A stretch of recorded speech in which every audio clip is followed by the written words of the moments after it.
Bueno, muy buenos días. Hoy les vengo a hablar sobre el Renacimiento inglés.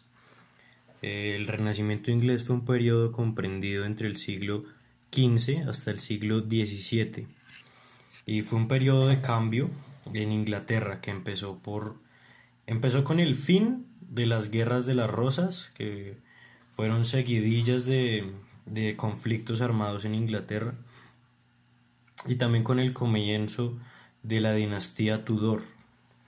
Por otro lado, el rey Enrique VII inició un movimiento humanista, trayendo a los humanistas italianos hacia la isla de Inglaterra.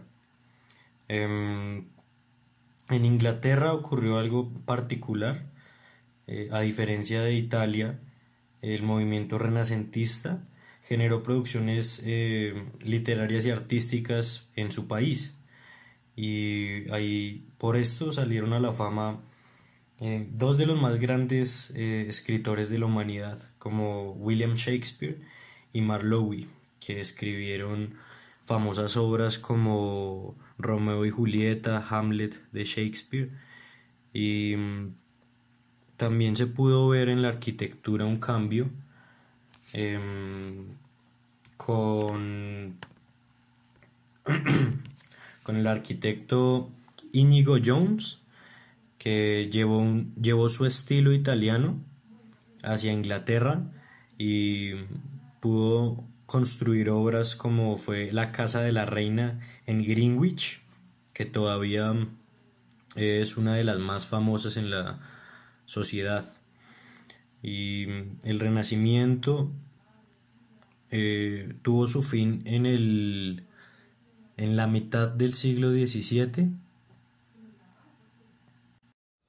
Referente a la literatura del Renacimiento inglés, el aumento del uso de la lengua vernácula como lengua literaria fue incrementándose gradualmente a medida que se desarrolló la imprenta en Inglaterra, hasta generalizarse a mediados del siglo XVI. Para la época de la literatura isabelina se había desarrollado una vigorosa cultura literaria inglesa, tanto en poesía como en teatro, con autores como Edmund Spenser, donde tuvo una fuerte influencia en la literatura inglesa posterior, aunque ensombrecida por la lírica de William Shakespeare. Normalmente sus obras circulaban manuscritas hasta que se llevaban a la imprenta. A finales del siglo XV hubo un florecimiento de los estudios humanísticos, un nuevo tipo de escuela gramática y nuevos libros de texto, que permitieron una rápida transición de la tradición medieval al Renacimiento. Entre las intelectuales y filósofos del siglo posterior destacaron Tomás Moro y Francis Bacon, cuyo avanzaron hacia la ciencia moderna con el método baconiano, precursor del método científico. Las obras de este periodo se vieron afectados por la Reforma Anglicana y la era de los descubrimientos, que se reflejaron en temas no religiosos, las aventuras marítimas, como los naufragios reflejados en obras de Shakespeare. Por lo tanto, esta literatura se caracteriza por un especial interés en el comportamiento humano como tema principal de las obras, en parte por influencia del humanismo italiano, mientras que la literatura medieval inglesa se nutría de temas religiosos. Autores. De entre los autores más importantes del Renacimiento inglés tenemos a Francis Bacon, Christopher Marlowe y William Shakespeare. Empecemos con Francis Bacon. Fue un célebre filósofo, político, abogado y escritor inglés, denominado también como el padre del empirismo y del empirismo científico. En su obra más importante, Novum Organum, precisó las reglas del método científico y experimental y desarrolló en su escrito sobre la dignidad y progresos de las ciencias una teoría empírica del conocimiento, lo que hizo de él uno de los pioneros del pensamiento científico moderno. Asimismo, introdujo el género del ensayo en Inglaterra. Seguimos con Christopher Marlowe. Fue un dramaturgo, poeta y traductor inglés del periodo isabelino. Popularizó el verso blanco incorporado en su teatro. Es considerado como el gran predecesor de Shakespeare. Actualmente existe un debate sobre su autoría en varias obras del bardo, así era como llamaban a Shakespeare. The Jew of Malta fue una de sus obras más importantes, interpretada en el teatro, y Hero and Lender. Y por último, el gran William Shakespeare. Gran autor. Fue un dramaturgo, poeta y actor inglés, conocido en ocasiones como el Bardo de Avon o simplemente el Bardo. Shakespeare es considerado el escritor más importante en la lengua inglesa y uno de los más célebres de la literatura universal. La fama de otros poetas tales como Homero y Dante Alighieri, o de novelistas tales como León Tolstoy o Charles Dickens, ha trascendido las barreras nacionales, pero ninguno de ellos ha llegado a alcanzar la reputación de Shakespeare, ya que en sus obras se leen y representan con mayor frecuencia y en más países que los demás. La profecía de uno de sus grandes contemporáneos, Ben Jonson, se ha cumplido. Por tanto, Shakespeare no pertenece a una sola época, sino a la eternidad. Y esto es muy cierto, ya que en este momento se conoce a Shakespeare no solo por ser el autor de grandes obras como lo es Romeo y Julieta o también como lo es Hamlet, sino por sus grandes obras de teatro que dejó en el pasado.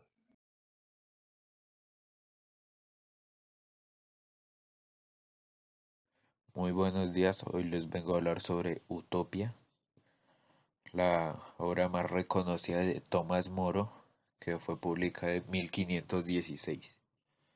Es una novela política cuadro-idealista de un Estado democrático. Los principios que rigen esta obra son la razón y la igualdad. La obra está compuesta por dos libros, el primero que es una introducción y el segundo que es la descripción de la isla llamada Utopia.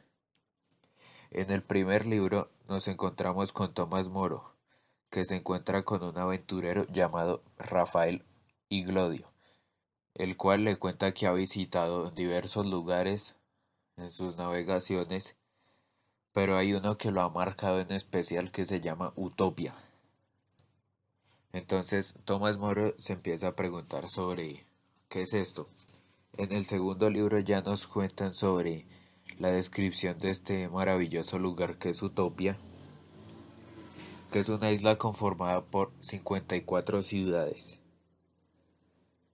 en donde todo es diferente, todo es contrario a lo típico que se da en este momento, donde lo más importante es el bienestar y la solidaridad humana. Todo alude a la inexistencia de este lugar. Bueno, la segunda obra es la tragedia histórica del Doctor Fausto, de Christopher Marlowe, hecha en 1592. Esta novela consta de un prólogo, 3 escenas y un epílogo. Está escrita principalmente en verso blanco, aunque también hay breves trozos en prosa. El verso blanco es una combinación de rimas.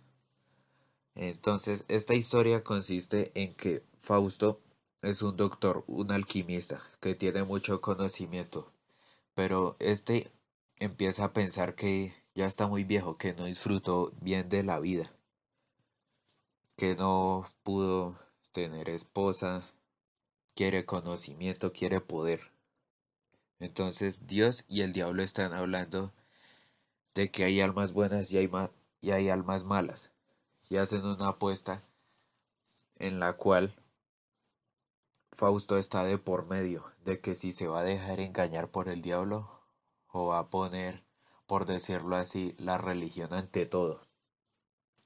Fausto cae, el diablo lo empieza a tentar y lo vuelve más joven. Luego, un diablillo lo empieza a acompañar durante 24 años, en los cuales Fausto es muy reconocido por todo.